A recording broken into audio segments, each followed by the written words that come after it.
Welcome sa ating YouTube channel My Chord Reaction Vlog. For today's video, pag-uusapan natin ang patungkol dito sa sinasabi daw nila na ito palang TVJ.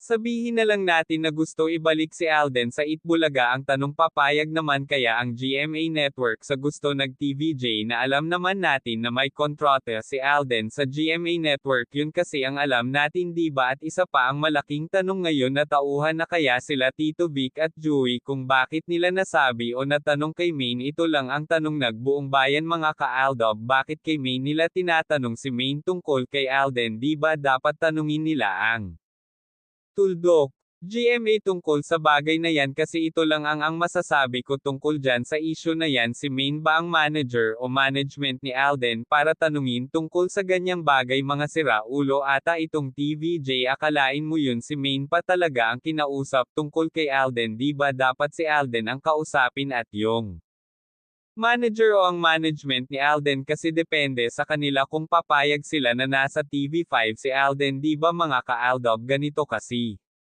Yun mga ka-Aldob, hindi ba ninyo napapansin na kapag kayo ay gumagamit nag-Facebook kung minsan, nakikita ninyo ang mga throwback video nila Alden at Maine sa ilang TVJ fanpage na pinupost sa FB Reels, lalo na yung panahon nagkalyeserye ako? Kasi dumadaan sa aking FB ang mga ganyan video nila Maine at Alden. Ang tanong, pahiwatig nga ba yun o dahil sila may hawak mga copy nagkalyeserye? Ito naman ang masasabi ko sa mga RMA na nagagalit ngayon dahil sa balitang balak daw di umano ibalik ang Aldob sa Itbulaga nag-TVJ. Di ba bakit kayo nagagalit?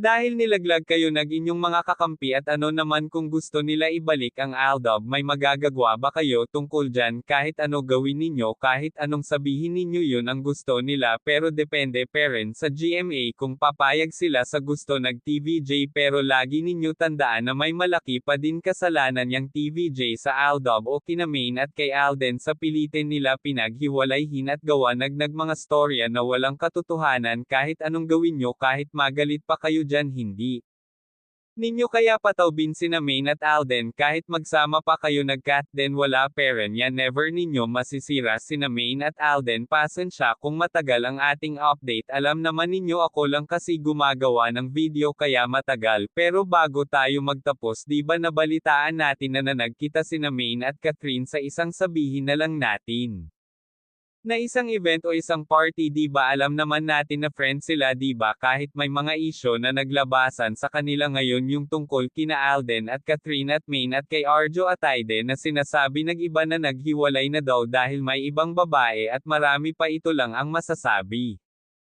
ko dyan sa issue na yan. Hindi kaya nalaman nag-TVJ ang tunay na kulay nagmanok nila na si Arjo, kaya biglang nagbago nag-isip ang TVJ o isang malaking gimmick itong isyo na nais daw di umano nag-TVJ na maibalik daw kuno ang Aldob sa Itbulaga. Pero bago tayo magtapos, may ipapakita ako sa inyo na video tungkol sa pagkikita nila Maine at Catherine sa isang party o isang event. Nito lang, narito po yun. Ipapakita ko sa inyo ang picture ni Maine kasama si Catherine, pero may isang vlogger sa FB pinost niya ang picture na aking ipapakita ko sa inyo ang video. To po yun, tara at panoorin ang isang vlogger na nagmamagaling.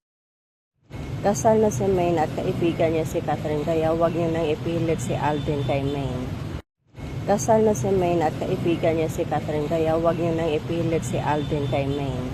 Ayan po mga ka-Aldob yung video isang vlogger na nagmamagaling sa social media na pinagpipilitin niya na kasal na si Maine at magkaibigan sila ni Catherine. At ang sabi pa niya, huwag na ninyo ipilit si Alden kay Maine. Yan ang sinabi nagbabae na vlogger na akala mo naman totoo ang kanyang sinabi, pero akala siguro makukuha niya ako o tayo sa mga ganyang mga salita. Ang totoo lang sa kanyang sinabi ay magkaibigan sila Maine at Catherine. Totoo naman kasi yun, friend sila, kasi friend kasi ni Alden asawa ni Maine, walang problema doon. Kaya lang itong mga ganitong tao, hindi nila ginagamit ang mga utak nila, madali sila maloko o madali sila maniwala sa mga ganitong mga balita. Itong mga followers nag-FB na nag-post, napaka-bobo at walang utak. Hindi ninyo alam ang legit sa fake kasi.